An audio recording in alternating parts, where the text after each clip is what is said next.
Iba na. Good morning. My name is Liliana Prasad, and I am a fourth grader at PS 164. Today I will be talking to you about misinformation on the internet. Are you like me after a long day of school? One of your favorite ways to relax is by watching YouTube? Well, once I saw a YouTube short that had mentioned one of my favorite YouTubers had died. I felt devastated. Minutes later, I found out this was not true. This is an example of misinformation and the effect that can have on kids like me.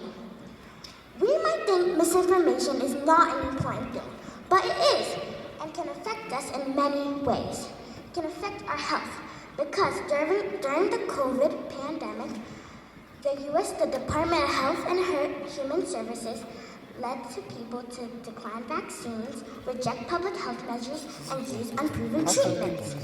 Misinformation can have people leading to negative ideas about groups of people.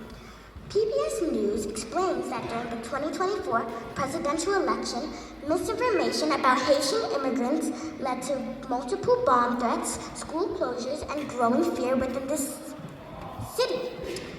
Without misinformation, people would be able to make healthy decisions using true facts. They would treat people kindly because they would not have negative ideas that are not true. So, how can we fix this problem? We, and I mean anyone who uses social media, should question what they see. Is this coming from a good source?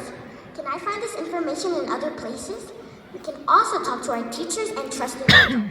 When we hear something that seems wrong, we should ask questions and challenge it, even if it comes from a friend. But a big problem a lot of kids face is knowing if something is misinformation. I think a bigger thing that needs to happen is that kids need to be taught about this in school. According to Scientific American, 84% of kids can't even tell what's misinformation. And I talked to some kids in my school, and they agree that it's difficult with me to know that misinformation and real information to tell the difference. So, what does this mean?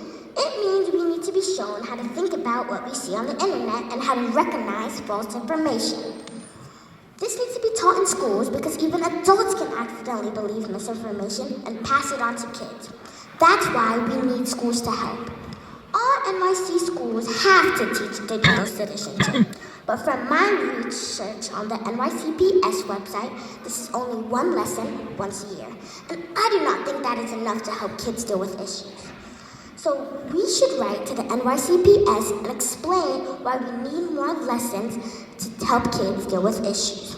We could also reach out to the programs on the NYCPS website and ask them to create more lessons and resources for kids. Now, don't get me wrong, I love to watch social media like YouTube, but I only watch it for entertainment because most things on social media are not true. And when I come across things that are made to look like facts, I ask questions and do research. Let's take action. 1, by taking responsibility and closely paying attention to what we see. And 2, asking to learn more about this in school.